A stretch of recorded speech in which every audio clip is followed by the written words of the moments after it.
Oh, we need your phone. There we go. 1212545454. Windy City. Windy City. We're in South Chicago now.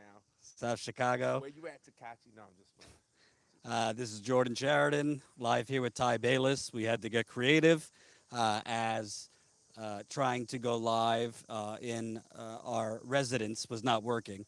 Hopefully, it's a little better service outside here.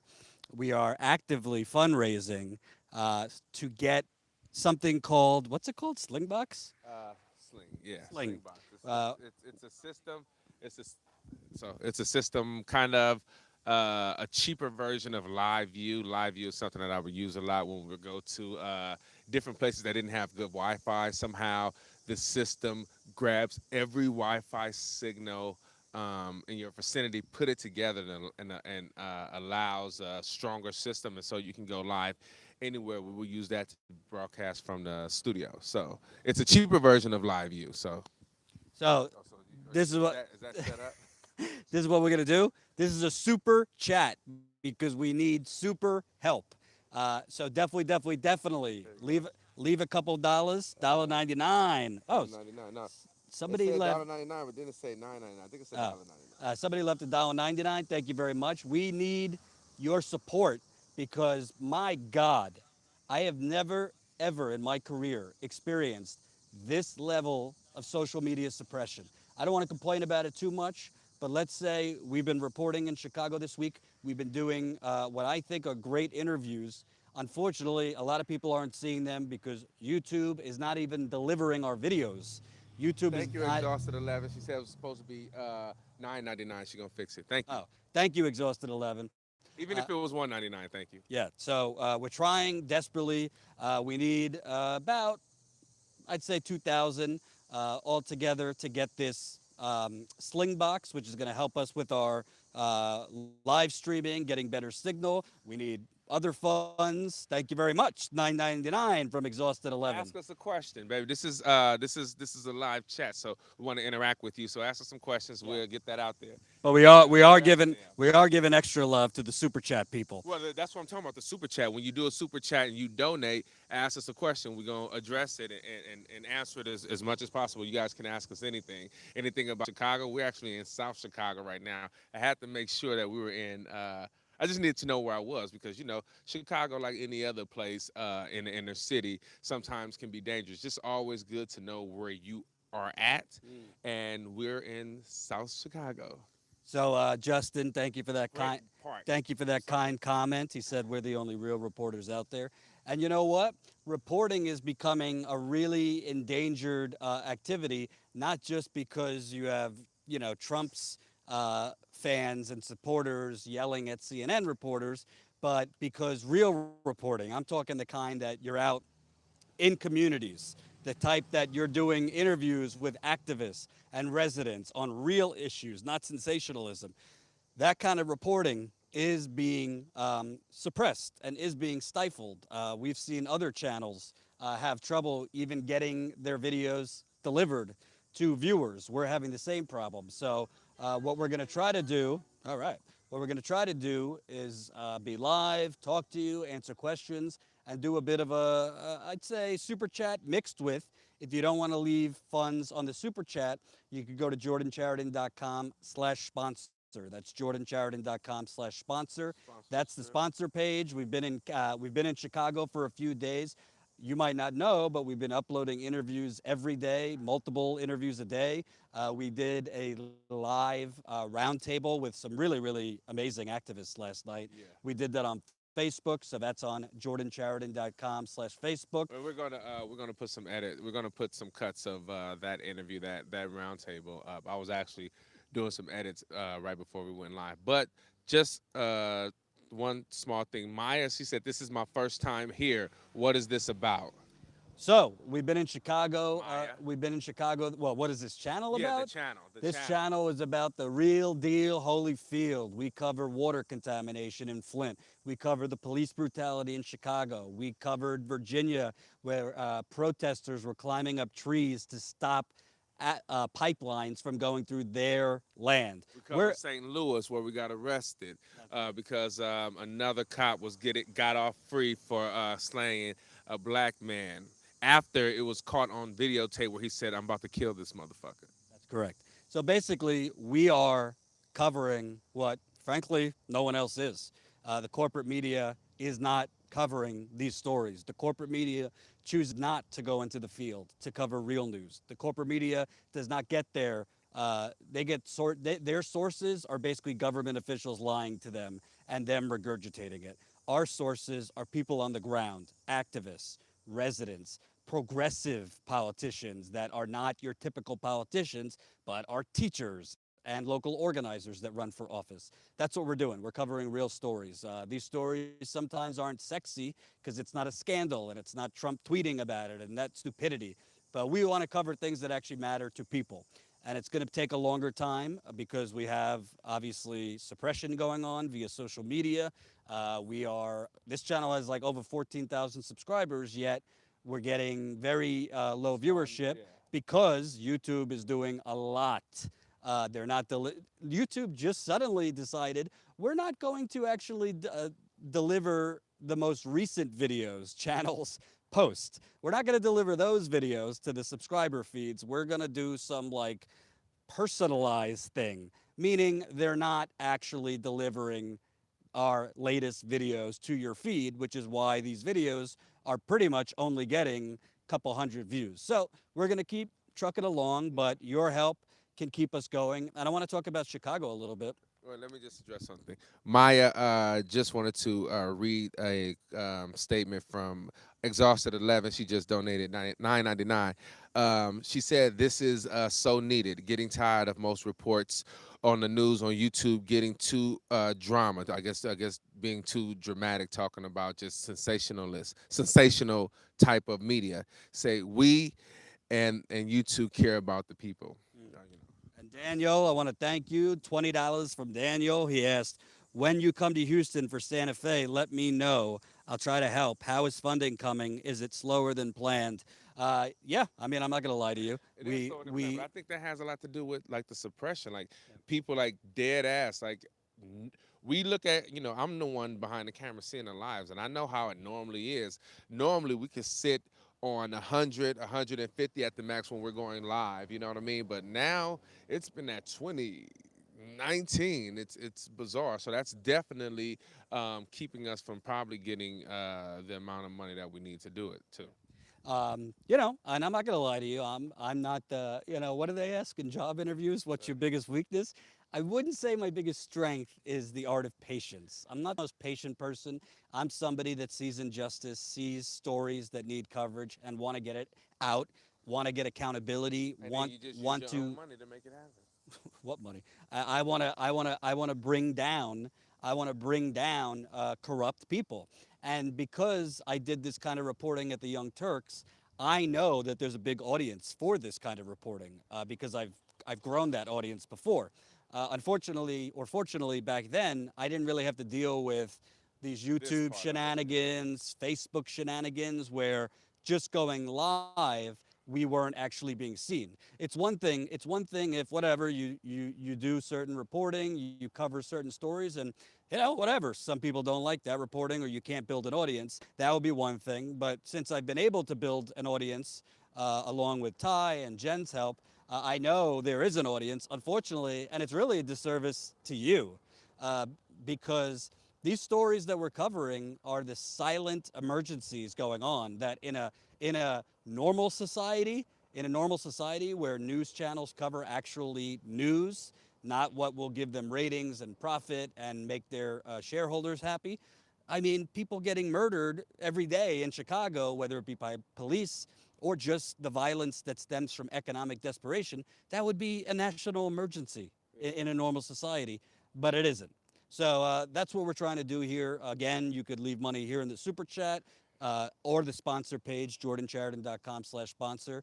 What do you think about the roundtable last night? Because to me, some of the most profound things that were talked about is it was majority African American activists, and they're basically saying that a Democratic mayor here a Democratic mayor, that would be Rahm Emanuel, BFF with your boyfriend, Barack Obama.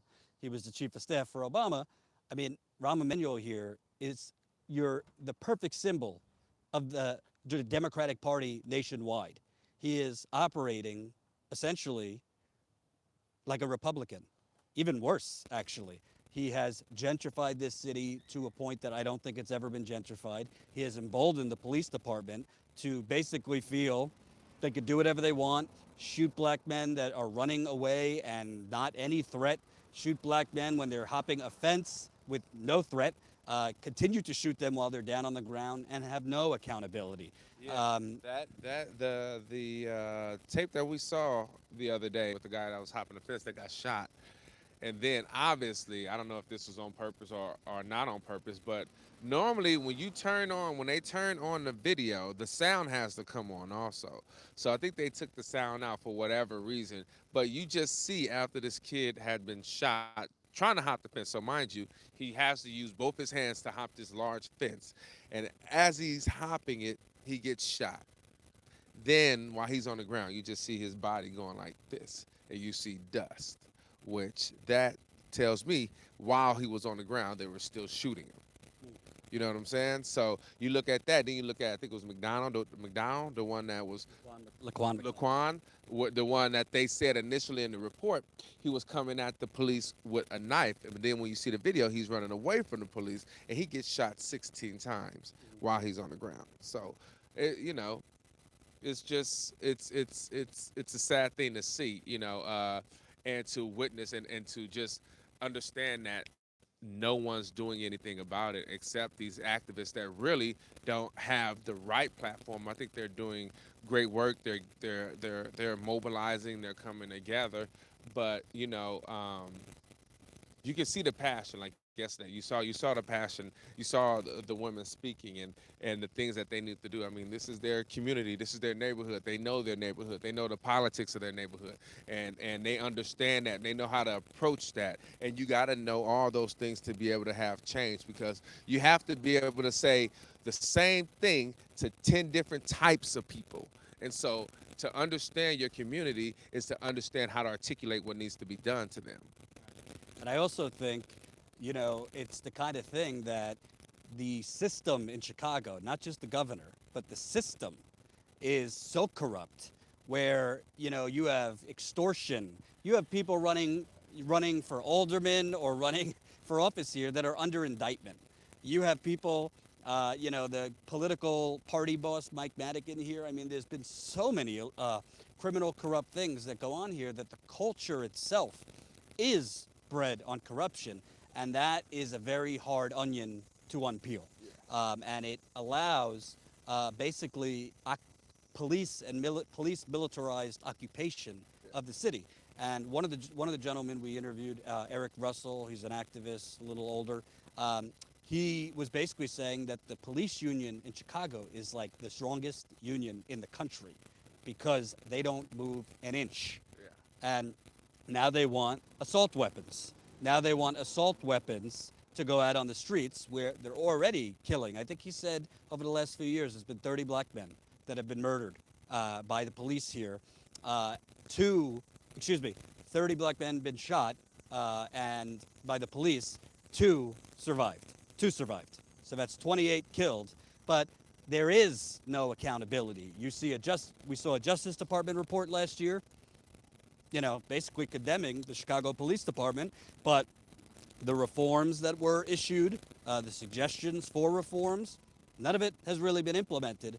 But I think these organizers, you're starting to see, which I thought was interesting at our table last night, because usually like organizers from South Side, West Side, East Side, I guess North Side. And not even that, particular neighborhoods also, even if it is the South Side, it's a certain block or region within now, because the culture, the gang culture here is just like the gang culture in Compton. I mean, you have certain blocks that this is going on here.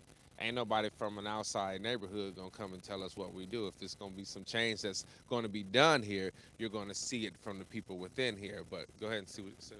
Well, I was saying, basically, there's been territorial stuff that Ty and I were talking about last night because I didn't quite understand it, but I guess I understand it now. It seems like the organizers are now coming together regardless of neighborhoods because honestly, the only way to change things is new leadership. That's the only way. Well, I think what they explained that they were doing is that if if you got something going on in your neighborhood, I'm gonna come in and have your back. I'm gonna come and support that. So more than like I'm not speaking for your neighborhood, but let's say like I have a certain amount of people that will have my back, then I use my numbers to come help you do what you got to do. I think that's what they were explaining last night. Yeah. And, you're also seeing a staggering amount of money that is being doled out by the city of Chicago, borrowed, by the way, to pay for police settlements. Almost $1 billion. Almost like 700 Almost million dollars. $700 million has been spent since 2004 on police settlements. That That's police settlements. misconduct, police shooting unarmed men, police whatever they were doing, they shouldn't have been doing. You talking about 700 million? That's a lot of corruption. Yeah. And imagine how much of that money could actually go to real educational improvement, To infrastructure, to the streets, to the infrastructure, communities health that feel care. like everyone left them behind. Like it's so much that money can go towards. Right.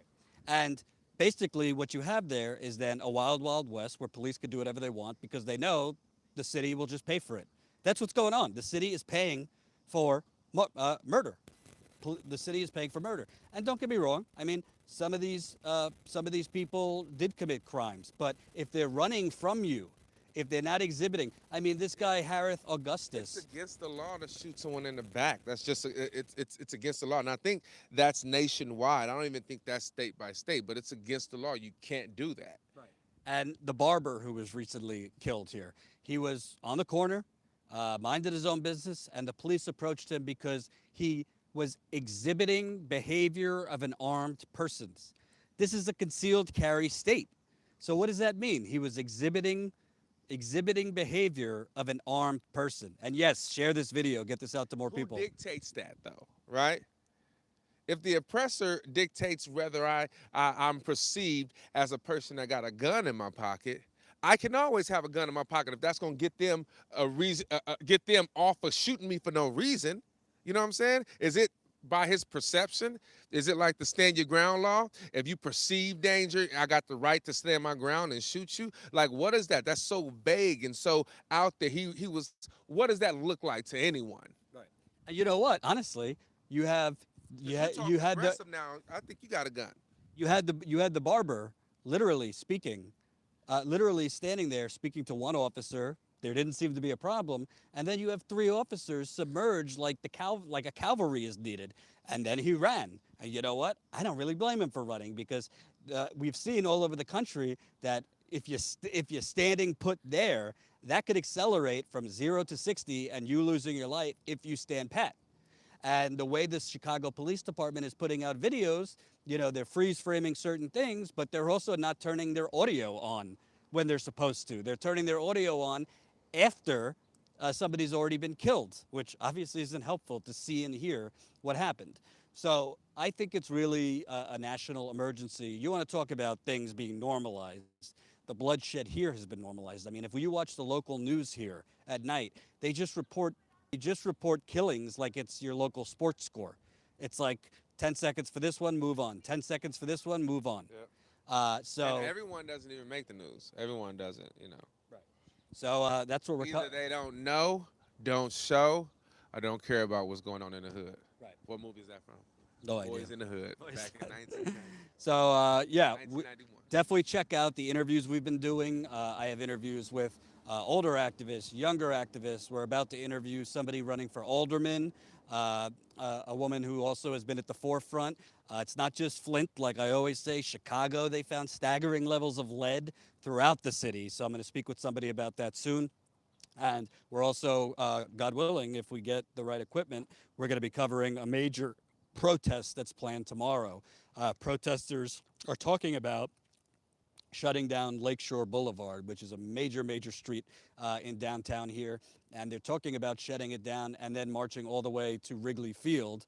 I guess their hope is to try and delay the start of the Cubs game or something like that.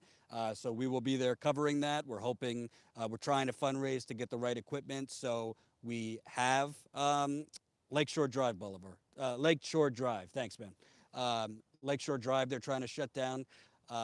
And from what I hear, it could be as many as a few thousand people. They have buses coming in for this protest, and it's exactly what we're talking about. They are trying. I mean, this isn't like a kind of trendy movement or march for Black people. This is trying to save their lives because every Black person I speak with is literally fearing that today could be the last day, and it's like a damned if you do, damned if you don't. Yeah. Because if you do what your parents taught you or how to respond to officers like your parents taught you, you're still in risk in Chicago. Let me tell you this. Let me tell you this. This is one good example. For a while, for a long period in my life, I stopped drinking and doing anything that would smoking weed. Even I stopped anything that I thought would distract me, right? And so I had been doing this for like maybe altogether it was 8 years, but I was probably on my sixth year, right? So I remember I'm in Orange County, California. And if any one of you from California, you know Orange County is that's Trump country, right? So I was going to visit my mother, and a cop pulls me over, and I'm irritated because I know why they're pulling me over. But I'm like, be calm, just answer the question, don't trip. She comes to the car. She starts asking me questions. I had a box of Girl Scout cookies in my car because I was selling some Girl Scout cookies for my little cousin, and she was like, where are you going? I was like, I'm going to my mother's house. And at that time, I still had my mother's address on my license. So I'm like literally on her street. She's like, oh, and so she was asking me questions about the Girl Scout cookies as if I don't even want to think about what she was trying to infer. But then at one point she said, why are you so calm? Are you high? Like that's what she said to me. Because I had to coach myself to be calm, and I was just answering her question. She was like, "Are you high?" And then called back up. And once that happened, it blew up. But that's it. Like you damned if you do, damned if you don't. They have an excuse for every disposition you have. There's an excuse for it, and the excuse is always negative. You know what I'm saying? So you have to be doing something. If he's calm, he's high. If he's erratic, he hates cops and he's ready to go in. You know what I'm saying? So yeah, it is damned if you do, damned if you don't. And also, you look at that, these police officers, and we're seeing this in other areas like St. Louis, they are creating a narrative that they are under grave threat and that if they don't get assault weapons, if they don't get more money for police, that, their lives are at jeopardy. But nobody wants to talk about, are they having an irrational feeling of threat? Because for the majority of Black people are not shooting at police. The majority of Black people are not doing anything wrong. Some people are basically street hustling because there is no economic opportunity here. See? Sharon, hey Jordan, I just got your notification. Well, thank you, YouTube, for notifying Sharon 23 minutes late. This is what I'm talking about. YouTube out of control. The Status Quo website is under construction. We're hoping it'll be ready in the next few weeks, and we are definitely going to be going live on our website and hoping to draw you to our website because we could give you notifications from our actual website that won't be delayed for 25 minutes. So, or a lot of people get notifications literally after the live stream.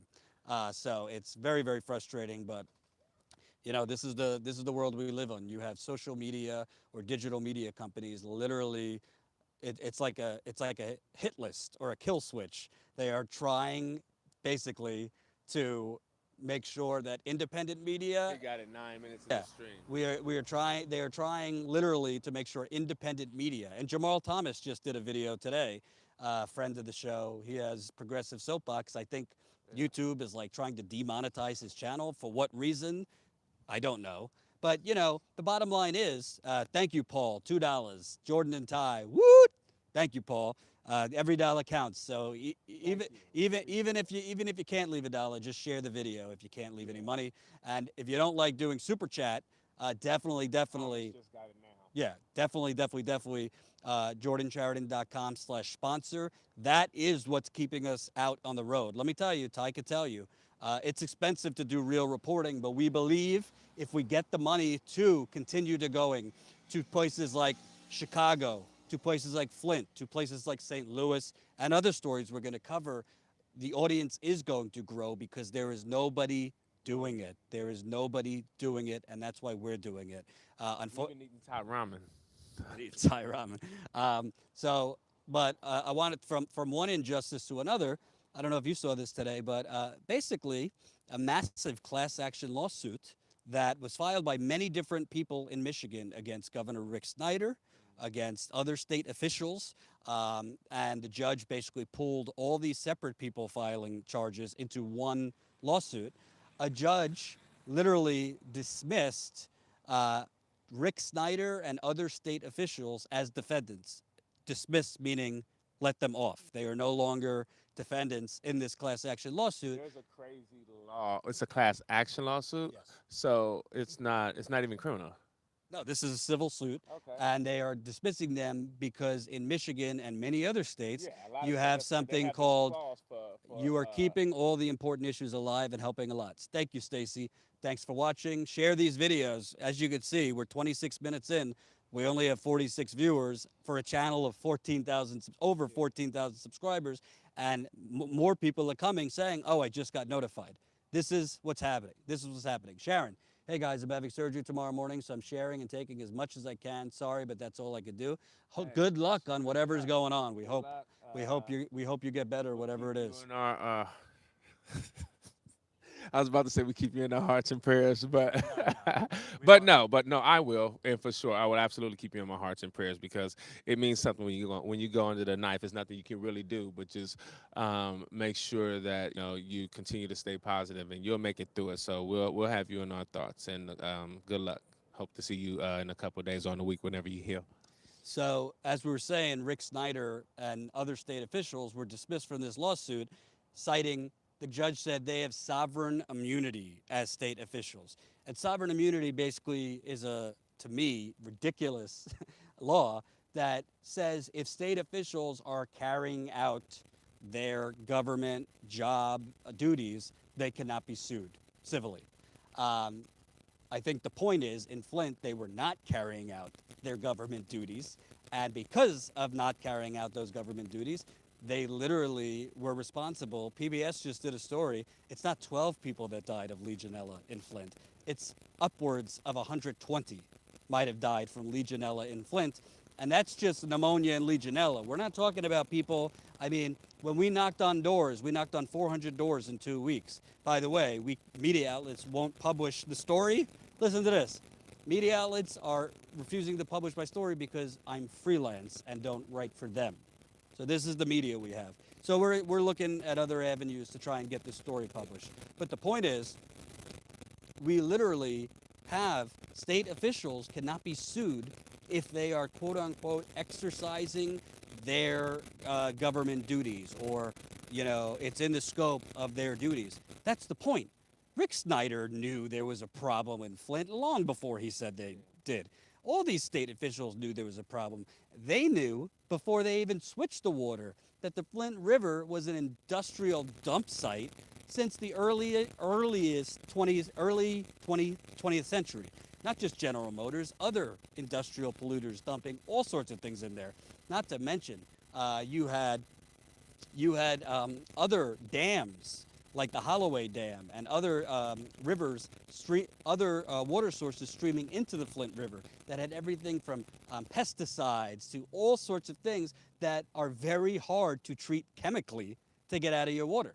So they knew switching to the Flint River, they knew that is not a clean enough river and it's very hard to treat with the chemicals that they treat. But also, they also knew they weren't adding the proper corrosion control chemicals because the EPA kept saying to them and asking for confirmation, you're adding corrosion control chemicals into the Flint River, correct? And the state of Michigan environmental agency kept lying about it. So you have a governor, and this isn't just about Flint or Michigan.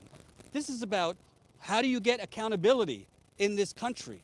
We're getting accountability for like Paul Manafort, who did, extorted money and did all these things illegally from Ukraine to other countries. But that doesn't affect communities.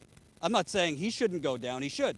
But it seems like the accountability, the accountability police, and we get special prosecutors for high level political types like Paul Manafort or Michael Flynn that juice up the Democratic Party and juice up partisans on both sides. But how is it that a governor who presided over the poisoning of American citizens, which, by the way, we just came from Flint. You might not know because, again, YouTube is suppressing our content. All our videos are already up. There's 3 to 5 hour lines at local churches to get 2 cases of water. People are scavenging for water still over 4 years later in Flint. Two cases, and that doesn't include like the people that, because a lot of people that we were talking to don't have cars, they don't have a means of transportation. So if you go into, and I mean, hats off to them, they're not even getting money from the local government. They're actually, it's all donations. So I understand that it has to be rationed out. I'm not saying this to speak against what they're doing. I'm saying this to speak against the government shutting down the actual pods, because they I know the intention is to try to make sure everyone gets the most that they can give to everyone. But if people don't have a car and you got 3 people in one car and they all live in 3 different households, but they're like, we can only give 2 per car, then that becomes a huge issue because some people don't have cars and the pods are a mile away. 3 miles away, and you got an older person. One case, y'all was carrying a case up the stairs, and y'all could only carry one. You know what I'm saying? Cases, they're heavy. So I think, to speak back on what that you said that the Governor Snyder had sovereignty because he was a state official. In the Constitution, they have a thing. They guarantee the pursuit of happiness. What is it? What is it? What's the three? Liberty, happiness, the pursuit of happiness. How does it go? The Justice, pursuit. liberty, and the pursuit of happiness. So we're guaranteed the pursuit of happiness. So we understand what the pursuit is. That means it's being available, then you have to pursue it. So I think that people, and it's probably sound a little tongue in cheek, but people that are forced to have to do other things like sell drugs and probably commit crimes because the government has taken the community centers, the jobs out of their community, like suck their community dry, and they're not guaranteed the pursuit of happiness in their community. They should be immune for the crimes that they commit. Preach, preach. But the point is, we have a legal system. Yeah, some people go away, but how is it? I mean, and by the way, just the responses. I'm not going to say who. I got a response from an editor yesterday from a pretty big Michigan outlet, telling me, well, your story is interesting that we found evidence that the Michigan Environmental Agency literally cheated on the water testing.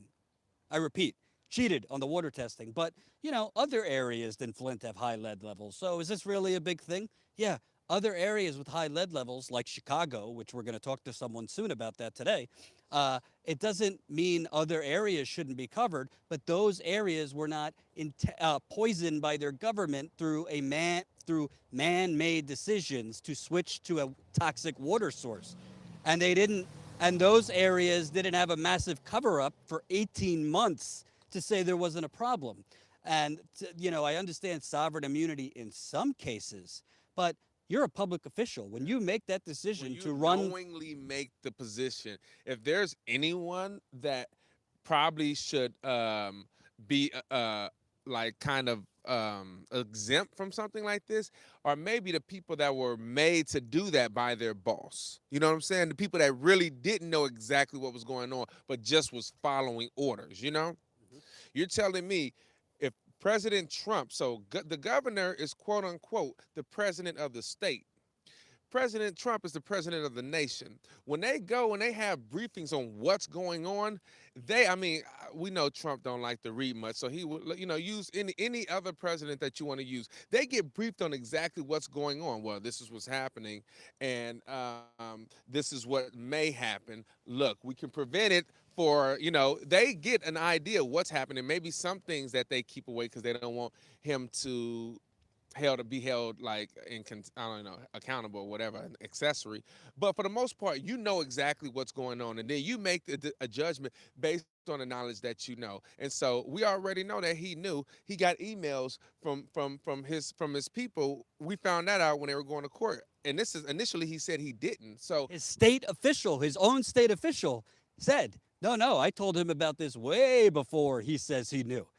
Like, that means Snyder perjured himself in front of Congress. Congressman Elijah Cummings said, we need to look into this. So Snyder not only has lied in front of Congress, not only to the people of Michigan, but his very inaction.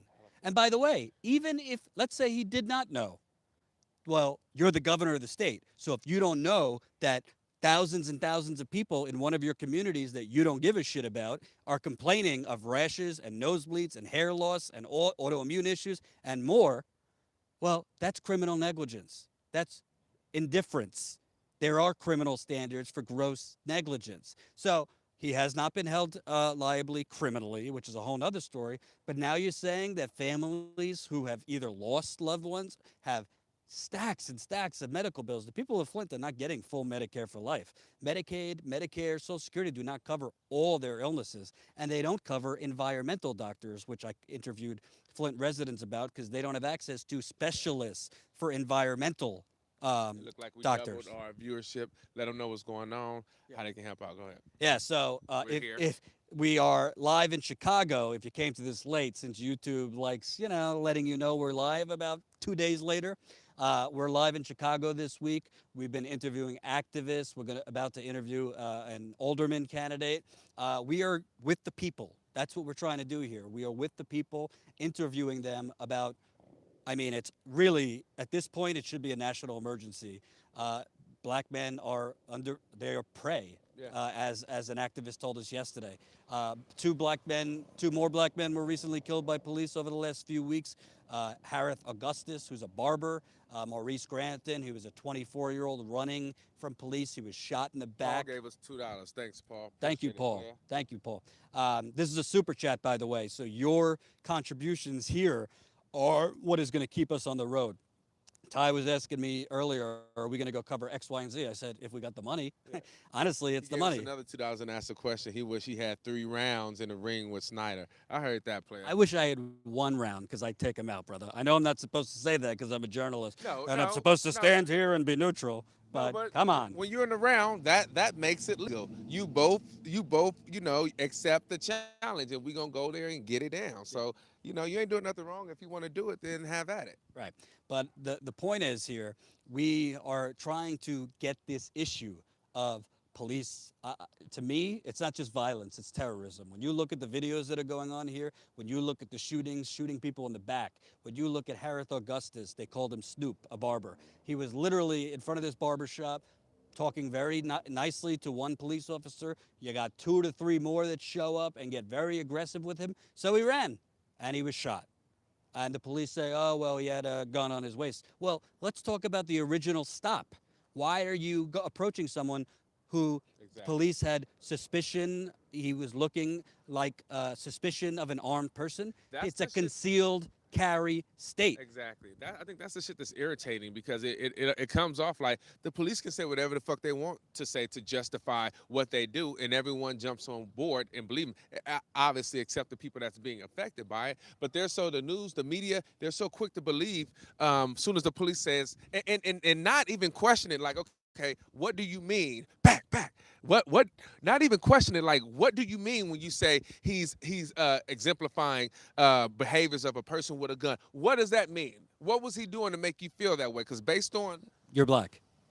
well, no shit, man. We already know what the real is. We already know that. But I'm saying like no one is actually coming at you. You want me to touch you? No one's actually coming at you and like just challenging you. Like, you know what I'm saying? Every time he exemplifying some attribute that you put on him based on your own perception and your own prejudice. The dude looked like he was straight. He's talking to the one guy. He's like, look, whatever. The other two come. He's like, hey, hold on. You know what I mean? And he started bagging up. By the way, if you see bruises on my arm at all, Ty has this thing where whenever you're talking, he has to go like this and this and this. It's really terrible. But no, the point is, and that's why we're here, because honestly, we have a media in this country that does not cover news. Thank you, James Brown, who left $2. I appreciate it, my brother. No relation to the famous one, right? Because we have a media in this country that does not care that American citizens, whether it's in mass shootings at schools, whether it's in mass shootings at churches, whether it's at mass shootings at concerts, or just day to day, the police need to have a reason, a real reason to not only shoot, but shoot and kill someone. Yeah. But in Chicago, they don't need a reason because it's swept under the rug. Yeah. And they push out this. Gave us $5. Thank you, Daniel, who gave us $5. Love your reporting around Houston, Sam. We really need it. A fellow Houstonian. Yes, Sam's been doing lives on our channel. She does great reporting in Houston. We're trying to bring more people onto this channel, which, by the way, this channel is going to become Status Coup. This channel is going to become Status Coup very soon. You've been seeing the videos. You've been seeing some new graphics and things like that. Yeah. You know what I'm saying? So Ty has been putting together new graphics. So we will become Status Coup very soon.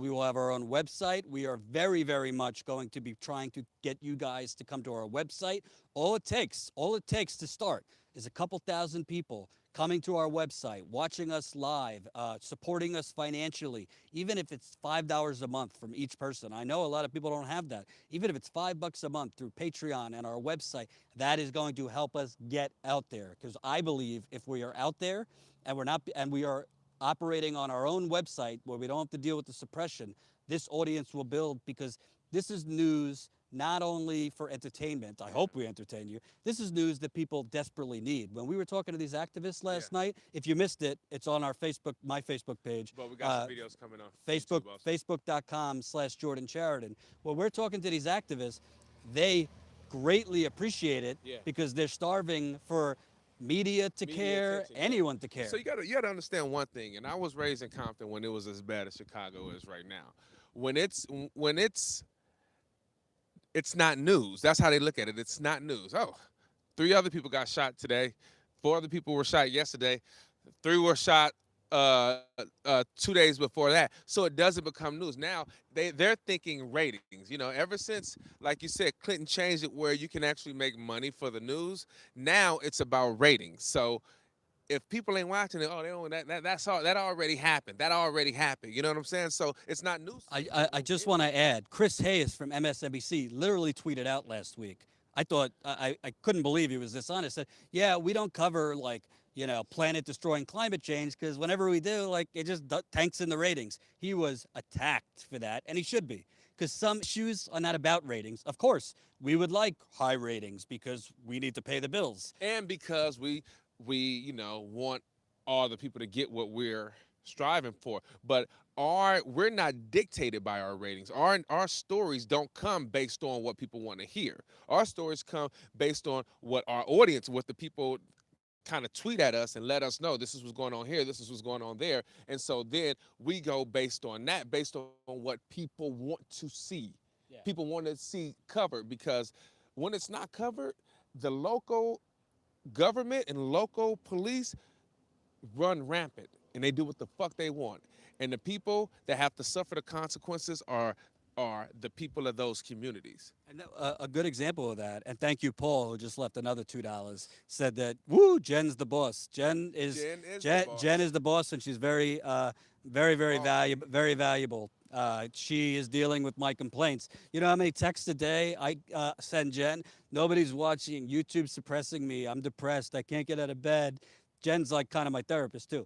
But anyway, Standing Rock, for example. Do you know how many Native Americans, I never thought about it when I was there, but do you know how many indigenous people came up to me and thanked me? And, I had camera people, Ty there, saying like, if you weren't there and the cameras weren't there, they would have been shooting live bullets. A lot of people said that, and the police there were very in high surveillance of any media that was there and everything that was going on. So it's a lot of people saying like, yeah, I came here based on your reporting. I came here based on, because they wasn't seeing it. The news wasn't there after 2 weeks after what happened with the bullets and the water hoses and things like that. You know what I mean? Mhm.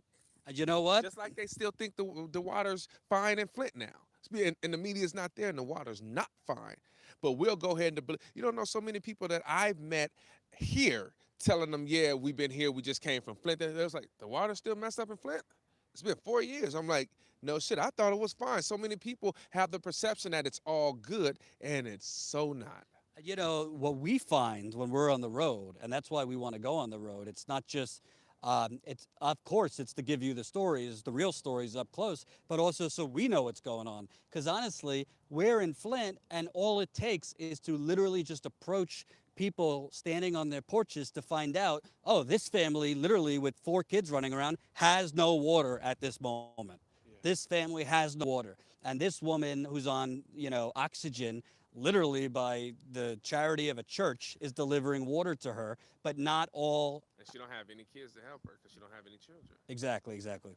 All right, that's my cue. We just got a text from the person we're about to interview next, that she's here, so we got to go. But listen, as I go, we're gonna keep going live, even though YouTube is suppressing us. We're gonna keep going live on Facebook. It's facebook.com/Jordan Sheridan. We're gonna keep going live, Oh, we're going live right now with her? yeah, we might go live on YouTube actually right now too. So if you like this, definitely come back in a little bit. We're going to be live probably in the next 10 minutes with an alderman candidate. She has also been at the forefront of the lead problem in Chicago. So as we get off here, we're going to be going live again with that candidate. But remember, your support, whether it be through Super Chat, whether it be through jordansheridan.com/sponsor, that's helping us pay for specific reporting trips, this one in Chicago. Yeah. Or if you want to become a monthly Patreon, that's patreon.com/Jordan Sheridan Reports. So we'll be live again probably in like 10 minutes. Thank you for watching, and and definitely watch the videos we've uploaded. If you're getting notification to our live streams, that means you're not even getting notified at all when we post videos, because YouTube right now is literally delaying and not sending the latest videos to our subscribers. So we'll be live again soon. If you can, leave a couple bucks.